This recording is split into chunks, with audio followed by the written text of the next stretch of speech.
അസ്സലാമു അലൈക്കും വറഹ്മത്തുള്ളാഹി വബറകാത്തു. ഒരു പ്രമുഖ സ്വഹാബി വര്യനായിരുന്നു ജാബിർ റളിയല്ലാഹു അൻഹു. നബി സല്ലല്ലാഹു അലൈഹി വസല്ലമ തങ്ങളുമായി വളരെ അടുത്ത് ഇടപഴകുന്ന ആളാണ്. ഇടയ്ക്കൊക്കെ വീട്ടിൽ വരും, പല കാര്യങ്ങളും ചർച്ച ചെയ്യും. ഒരു ദിവസം ജാബിർ റളിയല്ലാഹു അൻഹു നബി സല്ലല്ലാഹു അലൈഹി വസല്ലമ തങ്ങളുടെ വീട്ടിൽ വന്നു. അപ്പോൾ അവിടെ കണ്ട കാഴ്ച ജാബിർ റളിയല്ലാഹു അൻഹുവിനെ അത്ഭുതപ്പെടുത്തി. നബി സല്ലല്ലാഹു അലൈഹി വസല്ലമ തങ്ങൾ പേരക്കുട്ടികളുമായി കളിക്കുന്നു. പ്രിയപുത്രി ഫാത്തിമയോട് പ്രവാചകർക്കുള്ള സ്നേഹം വർണ്ണിക്കാനാവാത്തതാണ്. ഫാത്തിമ റളിയല്ലാഹു അൻഹയുടെ പുത്രന്മാരാണ് ഹസൻ റളിയല്ലാഹു അൻഹുവും ഹുസൈൻ റളിയല്ലാഹു അൻഹുവും. അവരുടെ ചിരിയിലും കളിയിലുമെല്ലാം നബി സല്ലല്ലാഹു അലൈഹി വസല്ലമ തങ്ങൾ പങ്കെടുക്കുന്നു. അപ്പോൾ ഒരു കുട്ടിയുടെ ഭാവമാണ് നബി സല്ലല്ലാഹു അലൈഹി വസല്ലമ തങ്ങളുടെ നിന്നും ഉണ്ടായത്. നബി സല്ലല്ലാഹു അലൈഹി വസല്ലമ തങ്ങൾ 4 കാലിൽ നിന്ന് കൊടുക്കുന്നു. കുട്ടികൾ രണ്ടുപേരും മുതുകിൽ കയറിയിരിക്കുന്നു. ഒട്ടകത്തെ നയിക്കും പോലെ കളിക്കുന്നു. കൊച്ചു കുട്ടികളുടെ പ്രിയപ്പെട്ട വാഹനം. കാഴ്ച കണ്ട ജാബിർ റളിയല്ലാഹു അൻഹു അതിശയത്തോടെ പറഞ്ഞു, കുട്ടികളെ, നിങ്ങൾ ഇരുവരുടെയും വാഹനം എത്ര ശ്രേഷ്ഠമായതാണ്.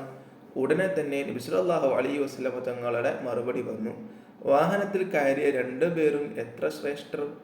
ഇമാം ഹസൻ റളിയല്ലാഹു അൻഹു, ഇമാം ഹുസൈൻ റളിയല്ലാഹു അൻഹു എന്നിവരുടെ മഹത്വം വ്യക്തമാക്കുന്ന വചനമാണിത്. ജാബിർ റളിയല്ലാഹു അൻഹുവിൽ നിന്ന് ഈ വിവരം സത്യവിശ്വാസികൾ അറിഞ്ഞു. കുട്ടികളുടെ കൂട്ടുകാരനായിരുന്നു നബി സല്ലല്ലാഹു അലൈഹി വസല്ലമ തങ്ങൾ. കുഞ്ഞുങ്ങളെ ലാളിക്കാനും അവരുടെ കളികളിൽ പങ്കുചേരാനും വലിയ താല്പര്യമായിരുന്നു. ഒരിക്കൽ നബി സല്ലല്ലാഹു അലൈഹി വസല്ലമ തങ്ങൾ നിസ്കരിക്കുകയായിരുന്നു. ഹസൻ റളിയല്ലാഹു അൻഹു ചെറിയ കുട്ടിയാണ്. നബി സല്ലല്ലാഹു അലൈഹി വസല്ലമ തങ്ങൾ സുജൂദ് ചെയ്യുകയായിരുന്നു. ഹസൻ റളിയല്ലാഹു അൻഹു കണ്ടു മുതുകിൽ കയറി കളിക്കാൻ പറ്റിയ സമയം. ഉടനെ ഓടി വന്ന് മുതുകിൽ കയറി ഇരിപ്പായി. തല പൊക്കാനാകുന്നില്ല. വളരെ നേരം സുജൂദിൽ കിടന്നു. റസൂലുള്ളാഹി സ്വല്ലല്ലാഹു അലൈഹി വസല്ലമ തങ്ങൾ എഴുന്നേറ്റില്ല. കുട്ടി മുതുകിൽ നിന്ന് ഇറങ്ങിയപ്പോൾ സുജൂദിൽ നിന്ന് തല ഉയർത്തി. നിസ്കരിച്ച ശേഷം കുട്ടിയെ സ്നേഹപൂർവ്വം സ്വീകരിക്കുകയാണ് ചെയ്തത്. കോപിച്ചില്ല. വാത്സല്യം കൂടിയതേ ഉള്ളൂ റസൂലുള്ളാഹി സ്വല്ലല്ലാഹു അലൈഹി വസല്ലമ തങ്ങൾക്ക്. ഹസൻ റളിയല്ലാഹു അൻഹു, ഹുസൈൻ റളിയല്ലാഹു അൻഹു എന്നിവരോടുള്ള നബി സല്ലല്ലാഹു അലൈഹി വസല്ലമ തങ്ങളുടെ സ്നേഹം ഫാത്തിമ റളിയല്ലാഹു അൻഹയെ കോരിത്തെരിപ്പിച്ചു. ഒരിക്കൽ ഫാത്തിമ റളിയല്ലാഹു അൻഹ പിതാവിനെ കാണാൻ വന്നു. അവരുടെ മനോഹരമായ ഉള്ളങ്കൈ ആസുകല്ല് തിരിച്ചു തഴമ്പിച്ചിരുന്നു. ഗോതമ്പ് ആട്ടിയെടുക്കുന്ന കല്ല് സ്വയം തിരിക്കണമല്ലോ. സഹായത്തിനൊരാളില്ല.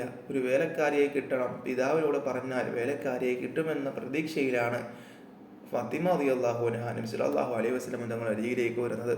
തന്നോടും തൻ്റെ മക്കളോടും എന്തൊരു സ്നേഹമാണ്. തങ്ങൾ നബി സല്ലല്ലാഹു അലൈഹി വസല്ലം തങ്ങൾ, എൻ്റെ പിതാവ് എൻ്റെ പ്രയാസം കുറച്ചു തരാതിരിക്കുമോ, കാണാതിരിക്കാതിരിക്കുമോ?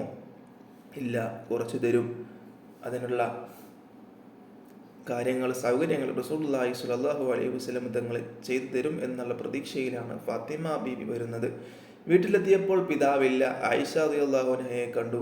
ആസുകല്ല് പിടിച്ച് തഴമ്പിച്ച കൈ കാണിച്ചു കൊടുത്തു.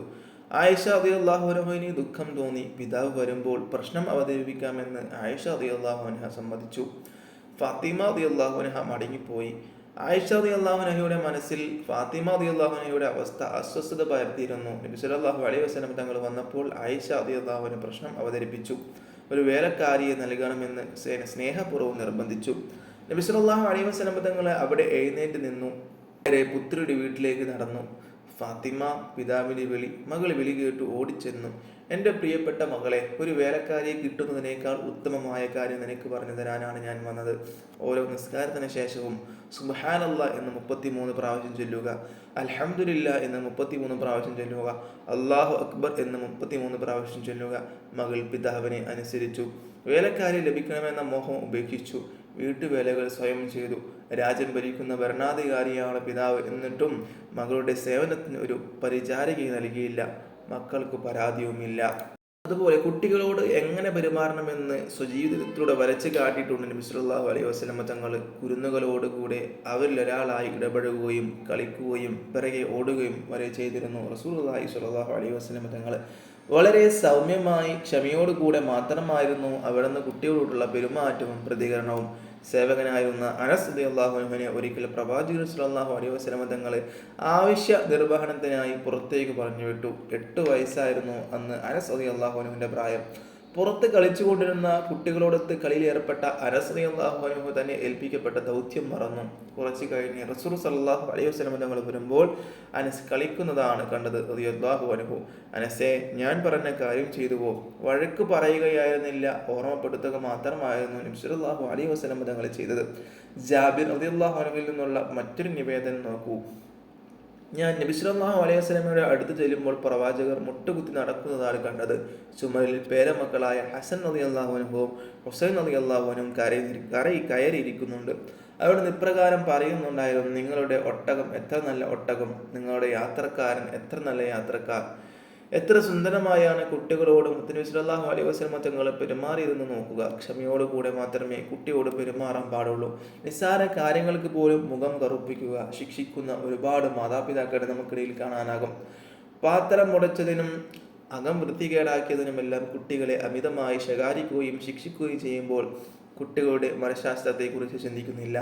മുതിർന്നവരുടെ പക്വതയും കാര്യബോധവും അവരുടെ ഭാഗത്തു നിന്നുണ്ടാവുകയില്ലെന്ന കാര്യം ഉറപ്പാണ്. അപ്പോഴല്ലേ അവർ കുട്ടികളാവുന്നത്. അത് മനസ്സിലാക്കുകയും സ്നേഹത്തോടെ തിരുത്താൻ ശ്രമിക്കുകയും അനിവാര്യ ഘട്ടത്തിൽ മാത്രം ശകാരിക്കുകയും അടിക്കുകയും ചെയ്യുന്നതാണ് ശരി. അല്ലാഹു സുബ്ഹാനഹു തആല അതിനെ തൗഫീഖ് നൽകട്ടെ. അസ്സലാമു അലൈക്കും വറഹ്മത്തുള്ളാഹി വബറകാതുഹു.